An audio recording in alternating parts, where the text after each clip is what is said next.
Halo semuanya, selamat datang kembali di YouTube channel Christine Marcelina Wijaya. Jadi kali ini aku akan bikin topik tentang curhatan aku tentang YouTube. Jadi ini kayak semacam apa yang terjadi padaku selama aku berkarir di dunia YouTube ini. Dan sekarang udah jam 00.42, artinya udah hampir jam 1 subuh. Cuma sekarang ini aku memang lagi insomnia, lagi susah tidur, entah mengapa. Tapi aku ini memang nggak tahu ya, kayak memang susah tidur kayak gitu.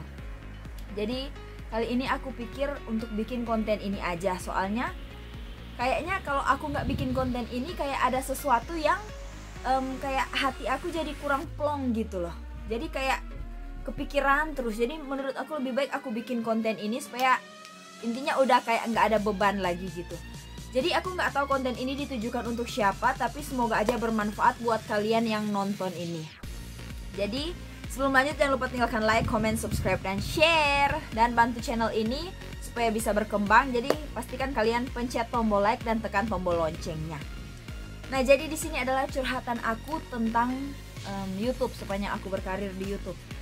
Jadi aku itu basically dari dulu sejak lulus kuliah tahun 2018 itu aku sama sekali nggak ada pengalaman apapun di dunia pekerjaan. Jadi memang masih fresh graduate saat itu.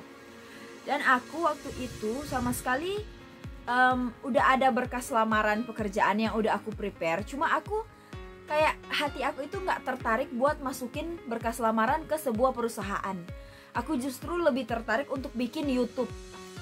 Jadi pada saat itu aku sama sekali nggak mengerti apa-apa tentang YouTube. Bahkan kalau aku bilang aku itu introvert, kalian pasti nggak bakal percaya. Jadi aku itu sebenarnya introvert dan pemalu banget orangnya. Cuma seiring dengan perkembangan waktu itu aku jadi semakin belajar bagaimana public speaking, bagaimana cara untuk berkomunikasi yang baik. Nah dari situ aku perlahan-lahan jadi extrovert, terus jadi kayak cerewet banget gitu. Walaupun memang sebelumnya aku udah ada bakat public speaking, cuma kurang aku asah gitu bakatnya.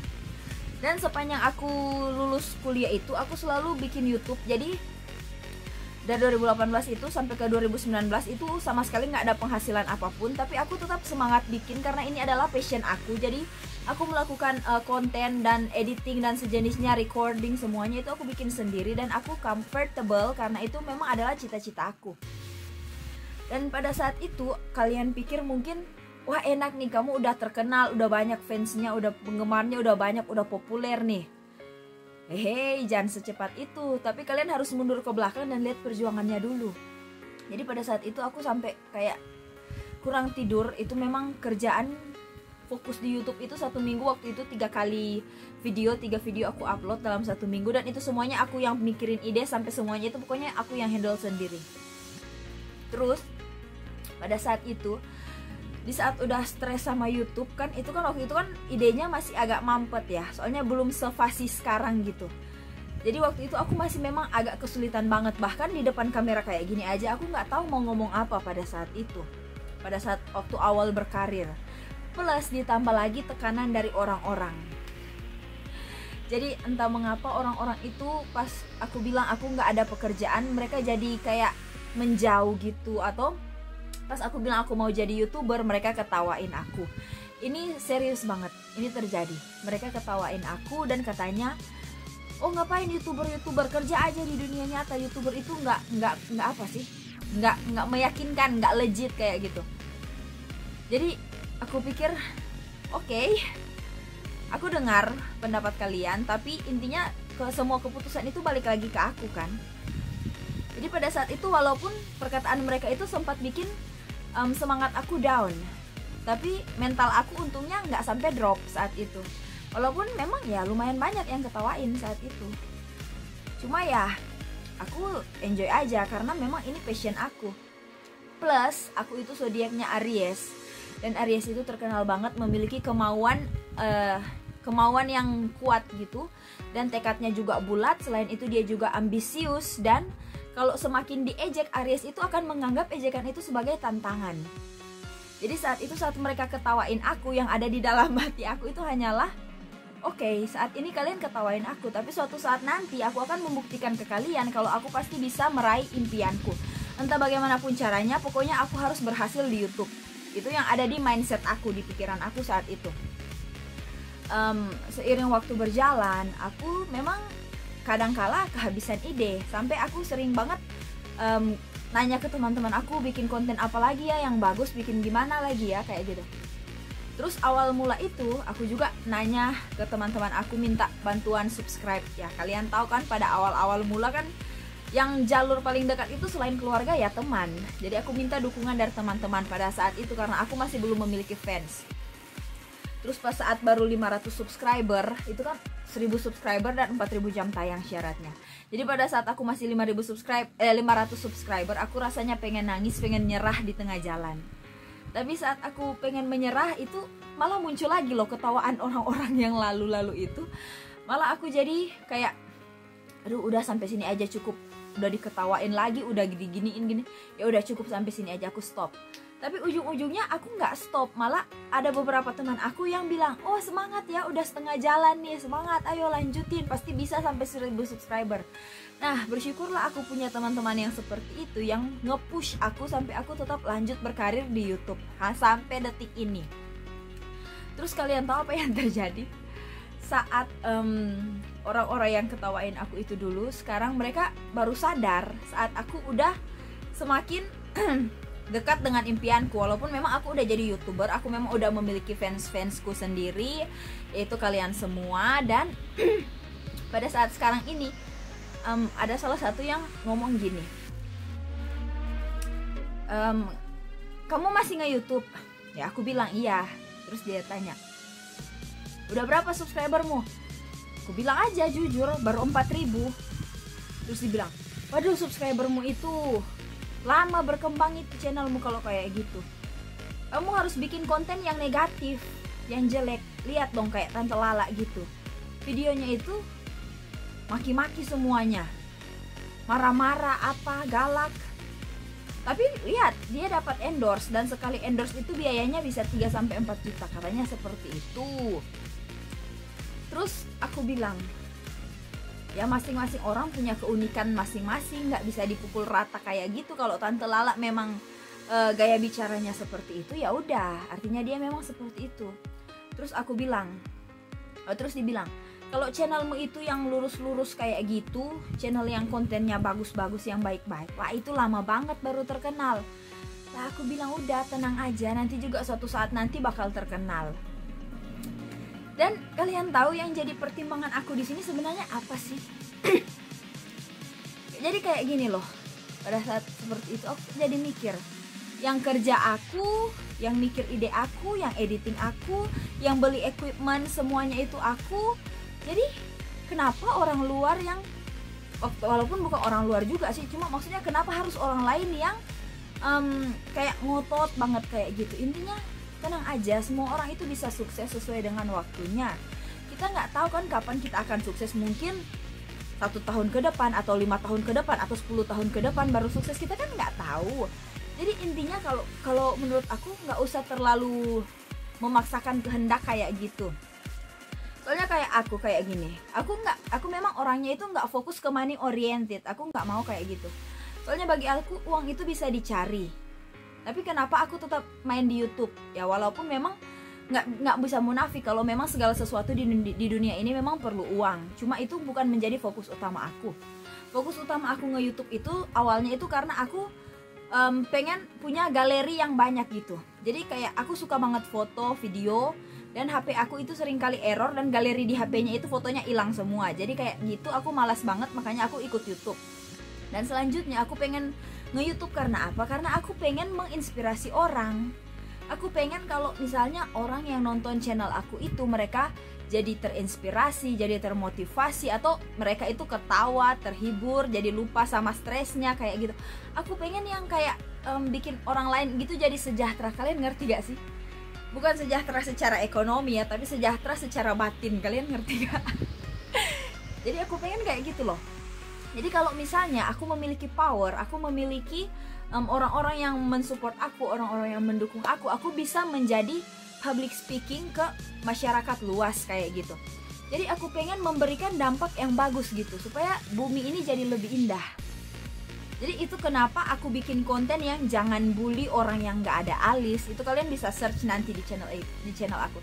Orang yang jangan bully orang yang nggak ada alis, baru yang aku rasa aneh di Indonesia, itu kalian wajib nonton juga. Itu motivasi banget. Terus yang ada yang dari berat badan transformasi itu, yang aku dari 84 kilo sampai 79 kilo, itu yang part 1. Kalau part 2 nya masih OTW. Nah jadi kayak gitu. Kenapa aku selalu bikin video-video yang motivasi atau video yang konyol, intinya yang lucu atau yang apa, itu semuanya karena aku pengen menginspirasi orang. Karena kalau orang jadi terinspirasi itu aku juga senang sih. Apalagi kalau lihat orang itu gembira, jadi senyum pas setelah nonton channel aku itu, aku jadi ada kebahagiaan tersendiri gitu loh. Jadi ya menurut aku masing-masing orang lah. Bahkan juga pernah ada yang bilang selama aku nge-YouTube itu, pernah ada yang bilang aku itu gila. Tapi ini serius, aku nggak bercanda. Walaupun aku ketawa, tapi itu tetap aja kayak nggak bisa hilang tuh dari ingatan ini ya. Aku nggak marah, cuma kayak ingatan itu tetap udah terprogram di sini, udah masuk ke otak, nggak bisa keluar lagi kayak gitu. Jadi nyangkut di sini. Jadi pernah ada orang yang bilang aku itu gila karena nge-YouTube. Aneh kan? Nah, tapi ya begitulah suka duka. Karena apa yang mereka rencanakan itu berbeda dengan yang aku rencanakan, dan mereka ingin aku itu kayak belok ke arah yang mereka inginkan, kayak gitu. Tapi aku di sini memiliki prinsip, dan aku nggak pengen jadi kayak boneka gitu yang selalu diatur-atur sama orang. Itu aku nggak mau. Aku punya keinginan aku sendiri. Aku tahu tujuanku apa. Aku tahu bagaimana caraku harus bekerja. Jadi intinya kalian ya udah tunggu aja kayak gitulah. Tapi ini loh yang seru.